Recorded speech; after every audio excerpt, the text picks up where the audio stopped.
School মাঠটি রঙিন পতাকা দিয়ে সাজানো হয়। এই বাক্যটিকে ইংরেজিতে অনুবাদ করতে হবে। এই বাক্যটি ইংরেজিতে অনুবাদ করতে হলে প্রথমে আমাদেরকে এই বাক্য থেকে ভার্ব নির্বাচন করতে হবে। তাহলে বাংলা বাক্যে সাধারণত ভার্ব থাকে বাক্যের শেষে। তাহলে স্কুল মাঠটি রঙিন পতাকা দিয়ে সাজানো হয়, এই বাক্যের শেষের শব্দ দয়, শেষের শব্দ দুটি হলো সাজানো হয়, সাজানো হয়। তাহলে সাজানো হয় এটা হলো এই বাক্যের ভার্ব। তাহলে এই বাক্যকে এখন আমরা প্রশ্ন করব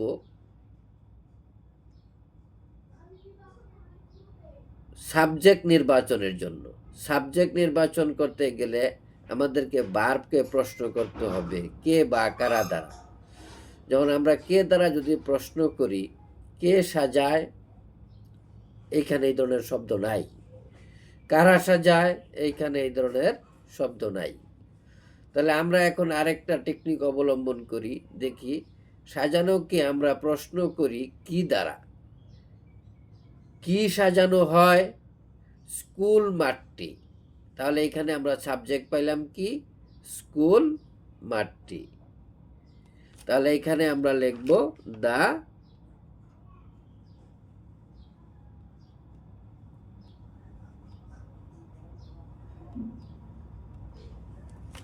school field. The school field এই বাক্যের সাবজেক্ট। দ্য স্কুল ফিল্ড হলো এই বাক্যের সাবজেক্ট। এখন সাবজেক্টের পরে কি বসাইতে হয়? ভার্ব বসাইতে হয়। তাহলে ভার্ব কি হবে? যেমন সাজানো হয়, হয় ইংরেজি কি? এমিসার। এমিসার এর বাংলা হইলো হয়। তাহলে আমরা এখানে কি বসাবো? ইজ বসাবো। কারণ হলো দ্য স্কুল ফিল্ড হইলো এখানে থার্ড পারসন সিঙ্গুলার নাম্বার, তাই আমরা এখানে ইজ বসাবো। ইজ।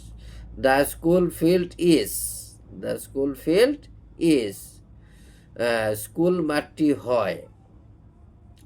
সাজানো। সাজানো ইংরেজি কি? ডেকোরেট। সাজানো ইংরেজি কি? ডেকোরেট। আমরা জানি এমিস আর এর পর সাধারণত কি ভার্বের সাথে আইনজি যোগ হয়, নতুবা ভার্বের পাস্ট পার্টিসিপল ফর্ম হয়, নতুবা অ্যাডজেক্টিভ হয়। তাহলে এমিসার এর পরে আমরা এখানে কি বসাবো? যেমন সাজানো হয়। তাহলে এমিসার এর পরে এখানে আমরা বসাবো ভার্বের পাস্ট পার্টিসিপল ফর্ম।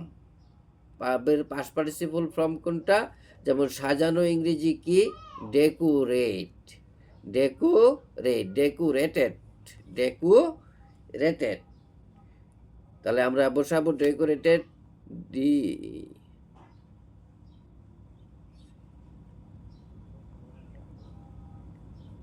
ডেকোরেটেড। তাহলে এখানে ইজ ডেকোরেটেড। তাহলে আমরা জানি যে এমিজ আর এর পর সাধারণত কি হয়? ভার্বের সাথে আইনজি যোগ হয়, নতুবা কি হয়? ভার্বের পাস্ট পার্টিসিপল ফর্ম হয় অথবা অ্যাডজেক্টিভ হয়। আচ্ছা, তাহলে আমরা এখানে যেহেতু সাজানো হয়, মুড়ানো হয়, এইরকম যদি হয় ক্রিয়াটা শেষে দেওয়া থাকে, সাজানো হয়, মুড়ানো হয়, এইরকম যদি বাংলা বাক্যে হয় ক্রিয়া শেষে থাকে, তাহলে আমরা লিখব কি? এমিসার। এমিসারের পরে ভার্বের পাস্ট পার্টিসিপল ফর্ম লিখব, নতুবা অ্যাডজেক্টিভ লিখব। আচ্ছা, এরপরে হলো আর কি রইল? দিয়ে, রঙিন পতাকা দিয়ে। রঙিন পতাকা দিয়ে কি দিয়ে সাজানো হয়? কি দিয়ে সাজানো হয়? রঙিন পতাকা দিয়ে। তাহলে দিয়ে ইংরেজি কি?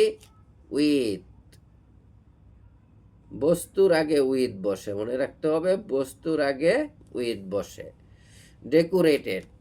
রঙিন পতাকা, রঙিন ইংরেজি কি? কালারফুল, এটা একটা অ্যাডজেক্টিভ, কালারফুল, উইথ কালারফুল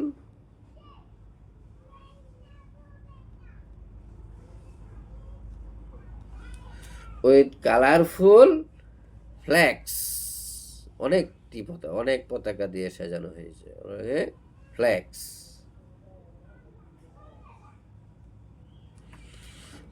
তাহলে সমস্ত বাক্যটা হলো the school field is decorated with colourful flax. School মাঠটি রঙিন পতাকা দিয়ে সাজানো হয়।